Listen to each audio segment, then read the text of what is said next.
Harga emas dunia kembali mencetak rekor tertinggi. Harga kontrak emas di divisi COMEX New York Mercantile Exchange pada Senin kemarin tercatat menembus level 1.600 per troy ounce. Emas kembali menjadi primadona dan menjadi aset yang paling diburu investor untuk investasi di tengah kekacauan finansial global. Pasar menunjukkan kekhawatiran masalah utang zona euro yang belum juga terselesaikan. Kekhawatiran investor semakin memuncak, tak kalah Amerika Serikat hingga kini masih belum mencapai kata sepakat mengenai kenaikan batas plafon utang. Beberapa analis memperkirakan harga emas akan mencapai 1.700 per troy ounce hingga akhir tahun ini. Standard Charter bahkan berani memprediksi angka yang lebih tinggi lagi. 3 tahun ke depan, kontrak harga emas diprediksi akan meroket hingga ke posisi 2.000 per troy ounce. Head of Metals and Mining Standard Charter, Yan Chen jelaskan, permintaan emas di Cina akan terus naik seiring meningkatnya kesejahteraan masyarakat dan tingkat inflasi yang melambung ke level tertinggi dalam 3 tahun terakhir. Sementara di India, permintaan investasi untuk emas mencapai rekor tertingginya, yakni 963,1 ton di tahun 2010. Pamor emas sebagai aset investasi tampaknya juga menjadi tren di pasar dalam negeri. Tengok saja, pasar emas tak pernah sepi dari transaksi. Jika harganya di awal tahun hanya berkisar 400.000 per gram, kini naik hampir 100.000 rupiah dan saat ini mencapai 487.000 per gram. Maka tidak heran perburuan logam mulia ini terus dilakukan, baik untuk kelas investor kecil hingga kelas kakap sekalipun. Tim TV One mengabarkan. Ini kabar baik atau kabar buruk nih ya? Harga emas naik 3,80 dolar Amerika Serikat pemirsa ke posisi 1.589,30 dolar Amerika Serikat per ounce. Koreksi saya, saat ini per troy. Sekarang sekitar 1.600 lebih, 1.610 per troy. Kita buatkan mungkin 1.700 ya? Mungkin akhir tahun. Mungkin akhir tahun akan menembus. Mungkin akhir tahun. 1.700. Kabar baik, kabar buruk nih? Kalau buat saya gitu iya. ya, buat saya Mas Ruli, seseorang yang memang saya senang pegang emas gitu. Senang pegang emas, oke. Mau emas itu turun, mau emas itu naik, buat saya sama aja. Mau naiknya berapapun sama aja, mau turunnya berapapun sama aja. Nah ini Mas, ini harus kita bedakan ya kan. Betul. Buat orang awam takutnya kita juga sekalian menghimbau begitu ya, maksudnya kan wah harga lagi naik, mereka pasti langsung menjauh begitu ya kan. Karena apa? Gue nggak mampu, harganya tinggi banget. Tapi nanti kalau misalnya udah harga turun, pada beli gitu. Nah, kok Mas Ruli mengatakan biasa saja. Biasa saja kalau buat saya, karena emas itu mau naik mau turun daya belinya tetap sama. Artinya kalau kita pegang emas itu, kalau emasnya turun nggak pernah kita itu sebenarnya rugi. Kalau emasnya naik juga sebenarnya kita nggak untung. Jadi nggak usah direspon euforianya, nggak usah yang terlalu berlebihan ya menanggapi. Apalagi kalau kalimat selanjutnya nih pemirsa ya. Betul. Posisi ini merupakan rekor tertinggi dalam nilai dolar Amerika Serikat sepanjang masa. Betul. Itu karena apa? Karena kita ngukurnya dari uang. Ngukurnya dari uang gitu. Alat ukur kita tuh uang. Tapi kalau misalnya alat ukurnya kita emas gitu, sebenarnya dari zaman Nabi sampai sekarang satu ekor kambing itu tetap 1 dinar koin emas. Nggak pernah jadi 2 kambing, nggak pernah jadi sepotong kambing. Jadi mungkin kalau kalimat dari Mas Ruli bisa dikatakan posisi ini merupakan rekor biasa-biasa aja ya sepanjang masa ya. Sepanjang masa ya. Paling indikatornya begini, bahwa inflasinya yang makin tinggi. Inflasi lebih makin tinggi. Betul. Mas Ruli, penyebabnya apa Mas? Bisa sampai kok dikatakan seperti kayak heboh banget gitu, tertinggi sepanjang masa? Betul kan, sejak manusia melepaskan, sejak pemerintah itu melepaskan diri dari emas, mata uangnya, itu perjanjian Bretton Woods 2 tahun 70, itu kan dulu kan negara tidak boleh mencetak uang melebihi jumlah emas, devisa emas yang dimilikinya. Nah tahun 70 itu kan dilepas ya. Nah sehingga sekarang itu terus-terusan terjadi inflasi. Nah penyebab emas naik ya perang, ya kan. Kemudian di Eropa itu krisis merambat ke Spanyol, ke Portugal. Ini faktor-faktor atau variabel-variabel ini saat ini? Iya. Perang ya memang ada beberapa. Libya kan? Betul. Libya kan minyak, sehingga minyak mentah naik kan. Kalau minyak mentah naik biasanya emas ikut naik. Efek domino ya? Domino. Kemudian ya kemarin ada berita katanya utang Amerika kan turun peringkatnya. Nah itu nyebabin emas naik. Amerika yang berhutang, jadi orang Indonesia juga yang berdampak ke seluruh dunia. Ke seluruh dunia. Ke seluruh dunia. Ke harga emas seluruh dunia maksudnya. Karena harga emas itu enggak lokal tapi dia global.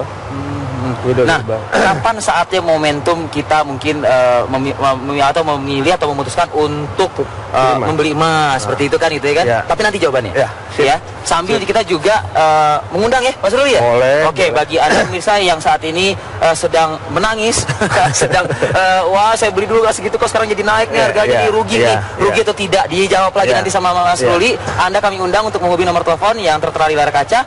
Dan kita masih juga ada kabar terkait dengan emas ini, pemirsa. Berikut kita lihat sama-sama. Bagus. Menggadai emas kini menjadi tren di tengah terus melambungnya harga emas. Bagi sebagian investor, cara ini dapat menyelamatkan kepemilikan emas di saat Anda membutuhkan dana tunai, namun tidak ingin kehilangan logam mulia yang Anda miliki. Tentu mudah saja caranya. Bawalah emas Anda ke salah satu tempat pegadaian resmi, baik yang ada di bank-bank syariah yang memiliki transaksi gadai emas atau ke pegadaian.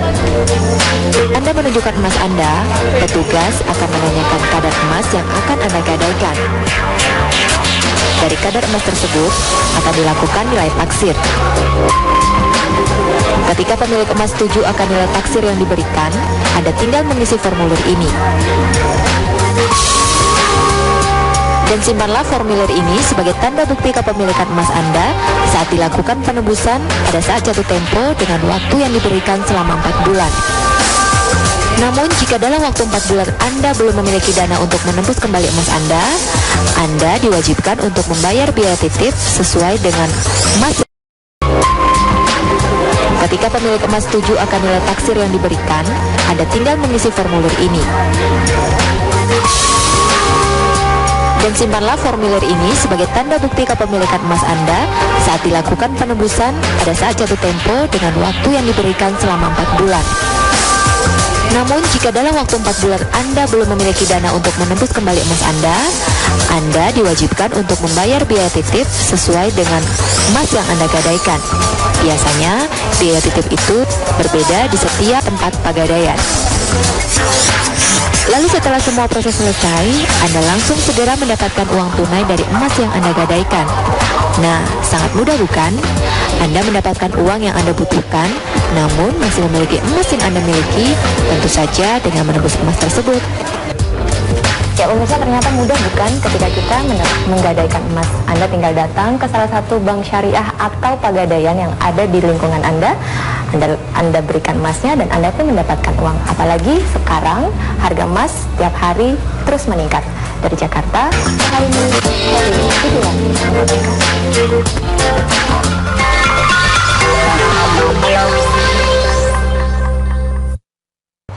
Ya, kembali di Apa Kabar Indonesia, pemirsa. Saya sedang menggenggam harta senilai 10 juta rupiah lebih. Iya, Mas Ruli? Iya, betul. Ini logam mulia, emas, dengan berat sekitar 25 gram. 25 gram ya. Dan ini hampir mengarah ke 100% pure. Ya, 99,99. 99,99, luar biasa loh ini. Jadi ini Mas Ruli mendapatkan sudah berapa lama ini? 2 tahun yang lalu. 2 tahun yang lalu. Masih 7.500.000. Masih 7.500.000 dan sekarang sudah bergerak ke angka 10 juta lebih ya. Luar biasa loh. Nah, saat ini kan pasti kan berpikir nih, iya kan? Nah, kalau misalnya nggak boleh ya. Sebelum saya jawab pertanyaan, balik lagi. Oke, jeli banget. Pakar emas jeli sekali. Ini punya Mas Ruli loh, saya. Jadi nanti kalau mau buntutin dia. Enggak.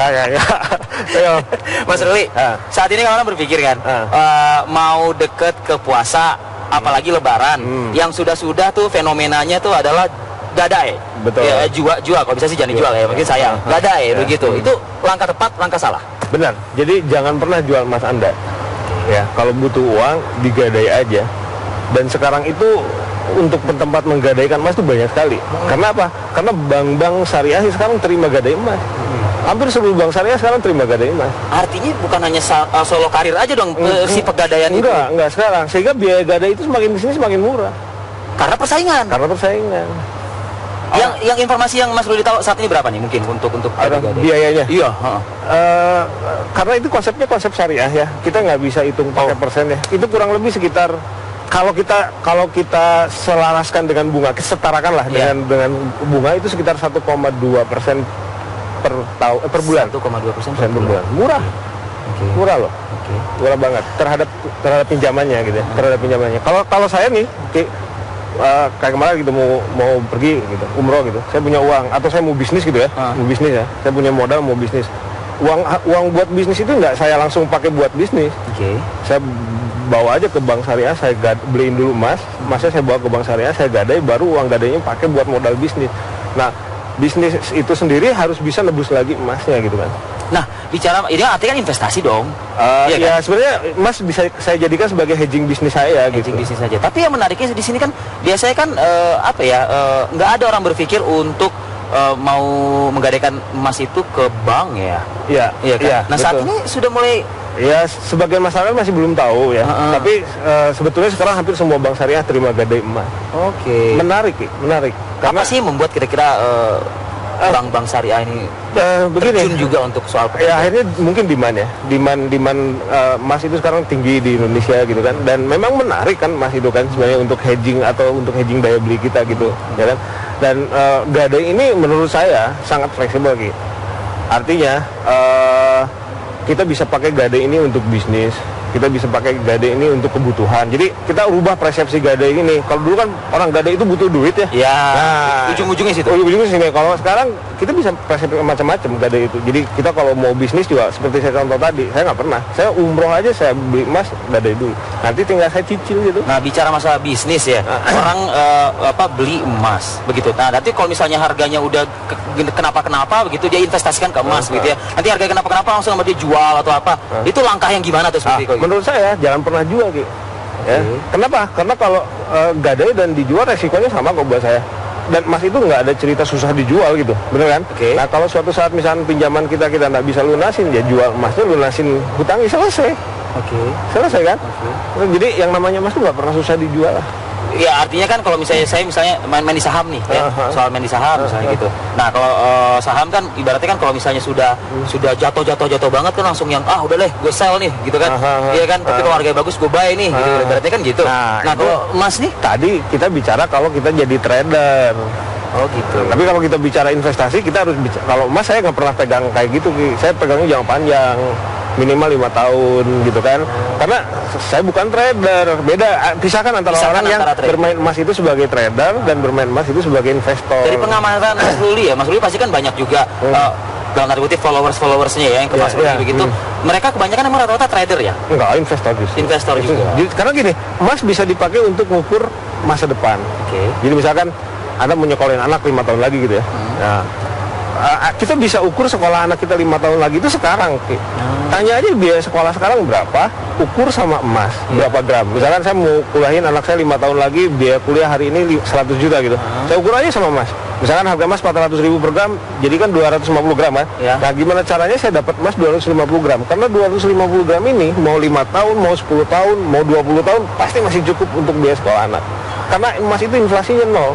Oke, kita lanjutkan lagi nanti ya. Dan juga mungkin Anda pemirsa ada yang sudah mengganjal begitu di benak Anda untuk menanyakan langsung kepada Mas Ruli. Silahkan, monggo hubungi nomor telepon yang tertera di layar kaca. Kami akan lanjutkan kebersamaan kami bersama Mas Ruli Kusnandar usai jeda pada waktu berikut. Tetap bersama kami di Apa Kabar Indonesia.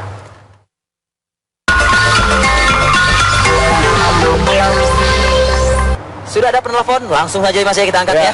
Ada Ibu Rahma di Depok, Jawa Barat. Selamat pagi Ibu Rahma.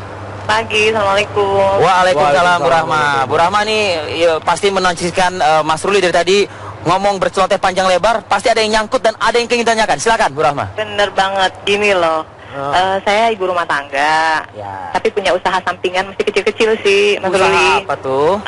Catering gitu, catering di sekolah. Terus ada juga kantin ya, di kantin sekolah juga. Nah, kalau biasanya kan saya punya modal yang nggak gede-gede banget lah ya, punya modal kecil, terus uangnya langsung saya puterin lagi, beli bahan-bahan makanan untuk catering saya itu gitu.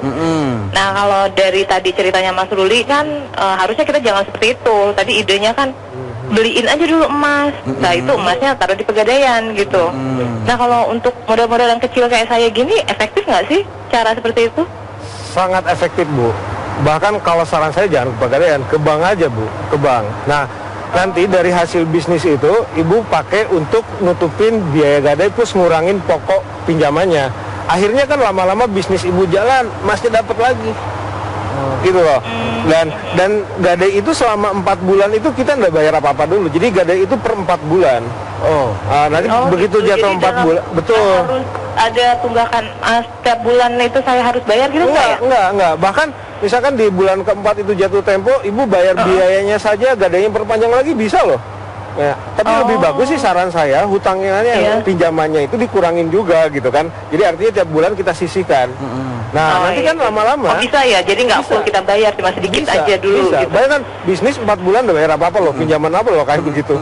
Ya kan? Artinya bisnis punya kesempatan untuk berkembang dulu. Baik, Ibu Rahma. Cukup Ibu Rahma? Ya, kayaknya cukup. Makasih banyak. Terus itu ternyata nggak di Pegadaian aja ya, di Bank Syariah. Di Sekarang bank bisa syariah. juga ya. Tapi gini Bu, cari bank syariah yang kalau misalkan pinjamannya itu kita kurangin pokoknya, biaya 4 bulan berikutnya itu berkurang gitu. Oke. Gimana tuh Mas Ruli? Ada banyak, cari Ada aja beberapa. Nanti mungkin bisa menghubungi Mas Ruli lagi nanti langsung begitu. Baik Bu Rahma, terima kasih cukup ya Ibu ya. Makasih ya. Ya, yang saya yakin pasti ini masnya Bu Rahma pasti masih ada di rumah. Masih ada di rumah. Masnya Bu Rahma masih ada di rumah. Oke. Mas Ruli, ini yang menariknya kan dari pembahasan kita panjang lebar 2 segmen sebelumnya begitu. Yang jelas kapan saat kita memutuskan membeli emas? Saat yang paling tepat untuk membeli emas adalah saat kita punya uang. Selesai. Ya, itu jawaban itu benar. Jawaban. Benar. Enggak hanya emas, Mas. Setiap kita pengen beli ini pasti kan saat kita punya emas, Mas. Tapi begini, banyak orang punya uang tapi nggak mau beli emas. Gitu kan? Nah, emas adalah uang, tapi uang bukanlah emas. Ya kan? Pada saat kita pegang emas, kita bisa jadikan uang kapanpun kita mau. Karena nggak susah yang namanya uangin emas gitu ya. Tapi pada saat kita punya uang, belum tentu mau beli emas. Kadang-kadang mikir, emas lagi naik, emas lagi turun. Nggak usah dipikirin orang naik turun, nggak ada pengaruhnya. Toh sebenarnya daya beli kita tetap sama, ya kan? Nah, tadi saya bilang kan, emas bisa dipakai untuk mengukur masa depan. Biaya masa depan berapa? Kita ukur sama emas hari ini kan? Nah, sekarang juga di bank syariah itu ada yang produk nyicil emas gitu. Jadi emas bisa dipakai untuk beli masa depan gitu. Wih, seru dong. Bahkan cicilannya itu bisa sampai 15 tahun. Wih, aman dong berarti? Ya, artinya begini, kalau saya misalkan butuh mau pensiun 10 tahun lagi, saya pengen pensiun 10 tahun lagi, punya uang 1 miliar. Tentunya uang 1 miliar itu uang 1 miliar sekarang, bukan uang 1 miliar 10 tahun lagi, benar kan? Iya. Ukur sama emas, misalkan emasnya 2,5 juta kan sekarang. Udah, saya nabung aja, saya cicil emas 15 tahun atau 10 tahun. Nikmat sekarang udah hidup, udah santai, tenang ya ibaratnya. Nanti 10 tahun yang akan datang, emas 1 kilo itu rasanya masih 1 miliar sekarang. Bukan 1 miliar 10 tahun loh. Beda kan? Saya langsung saat ini langsung niat nih berpikir untuk mencicil emas. Udah sampai kayak begitu loh sekarang, Bang. Apalagi buat mas kawin. Mas kawin. Iya kan? Mas kawin. Apalagi kalau misalnya nikahnya massal. Asal jangan digadai aja. Terima nikahnya dengan mas kawin dalam posisi gadai kan jangan gitu kan. Oke Mas Ruli, terima kasih banyak atas waktunya dan pemaparannya.